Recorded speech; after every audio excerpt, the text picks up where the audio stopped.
If you're confused why you're getting low limit business funding approvals, this video is literally for you. Maybe you're a business owner, maybe you're a credit repair slash funding business owner, you get people approved, but you don't know why you're getting these low ass limits, right? So we're gonna talk about it.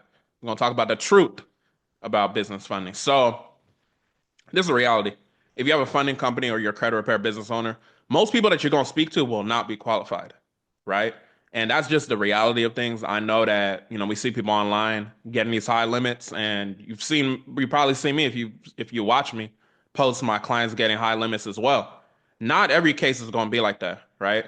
The reality is a lot of people get online, they talking about just have a 700 credit score, you're going to get all the business funding in the world. And that's just not the reality, especially as we're going into 2025 and these banks are getting stingier and stingier and stingier, right?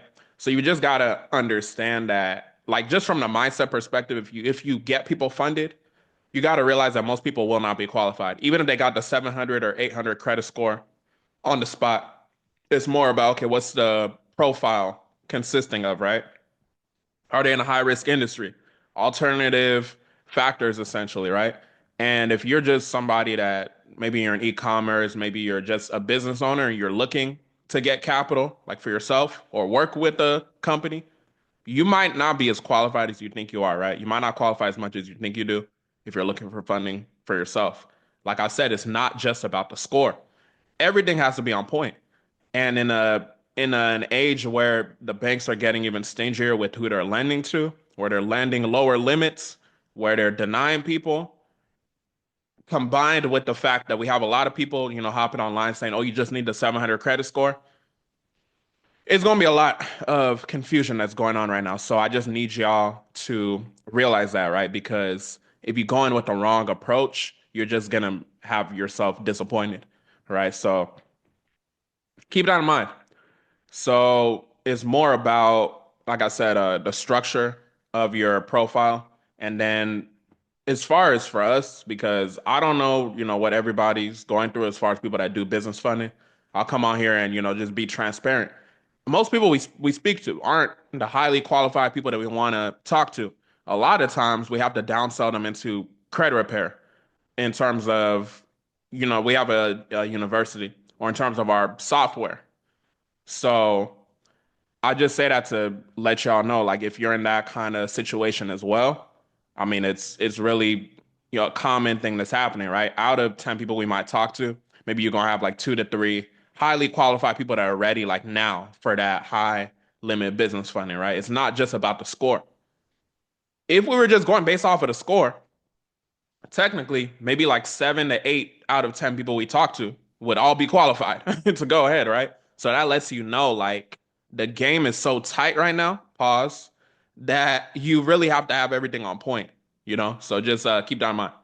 And that's why it's a volume game if you happen to have a funding business, because you have to just basically have a system in place to know, like, okay, I gotta speak with a number of people. If you know that out of every 10 people, two to three are qualified, it's just a numbers game. Like, just do the math, right? So keep that in mind. One of the most common things that people get twisted is having minimum qualifications. This is where people mess up.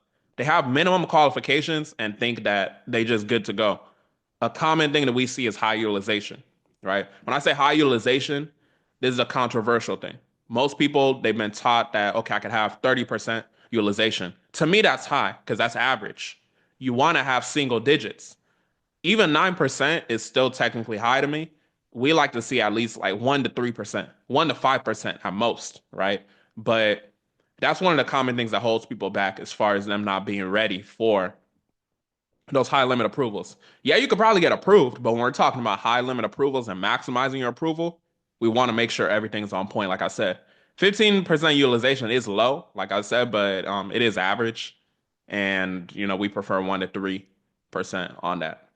So, personal credit cards. Some people that have less than a $5,000 personal credit card limit. You'll see people online saying, minimum have two personal credit cards that are at least 2,500. Yeah, that's enough to get a conversation started and going, but we prefer people to have five-figure limit cards, right? So just keep that in mind as you're going about funding for yourself, or if you have a funding company, you get people funded, right? So your business name matters too. So Enterprises is a safe name versus a high risk name.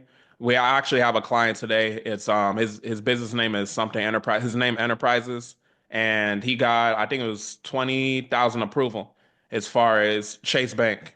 So I said that to say not every thing is going to be a home run. We will get those $50,000 limits as well, but sometimes it will be lower than $20,000. Like let's say his name wasn't Enterprise. Let's say his name was Trucking or something like that.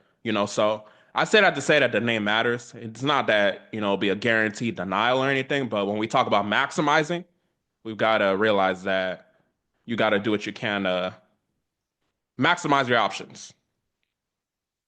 The reality, lending is getting stricter and it's going to continue to be that way in 2025 and beyond. So everything you do needs to be on point.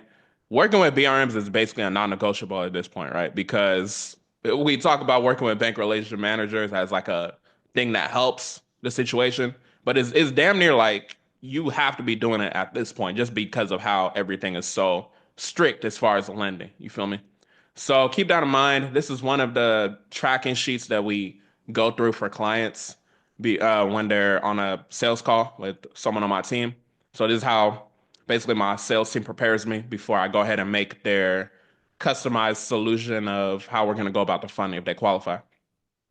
So credit scores, typically everybody around there that books a call is going to be at least 680. So, we mark that any negative items, mostly no.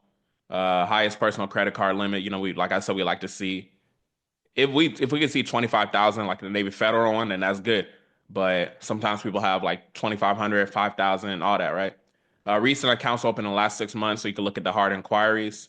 Debt utilization, this is where a lot of people mess up, right? So we track that as well.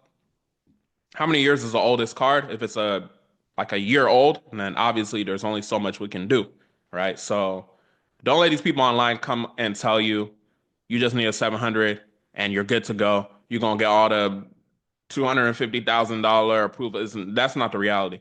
I don't know what their situation is. People that say that, I don't know if they're just using it as marketing or if they're trying to finesse or whatever. But as someone that actually does this, like I do business funding and I teach people how to do it, right? So I'm obviously seeing what I'm getting clients and I'm seeing what my students are getting clients. So I have a wide scope in it. And I say that to say if we were just going off of the score, then it would be a lot easier, but it's the whole profile, right? So keep that in mind. So it is basically what we track. Just make sure you know where they're located. That'll play into the customized solution that I'll create for the client before we go ahead and get them their funding. And yeah, so I just wanted to give y'all an overview because it's a lot of stuff that's being told online, and I want to just make sure that y'all are not really getting finesse, especially if you're not in the funding game. If you are a business owner that's watching this, maybe you're looking for funding for yourself. You're looking to work with experts that do it, right? Because you got to look at a funding company as somebody that has a lot of data. If you're just an e-commerce, you're just in uh, your agency, whatever business you're in, chances are you haven't applied for funding for multiple people. Myself, we have our company. We've been doing this since 2021, right? Credit slash funding. So we have data. We know how to go about the process. So if you're looking for funding and the score is minimum, right? Like I said, you have to have a well diverse profile. If you believe you qualify, I'm gonna leave a link in the description. You can go ahead and apply. And the way that we do it, it's basically, people look for guarantees. So it's a guarantee in a sense because it's no upfront payment. It's basically a 10% success fee. Whatever we're able to get you, it's 10% of that. So it's no risk guarantee if you want a guarantee. So with that being said, y'all have a blessed one.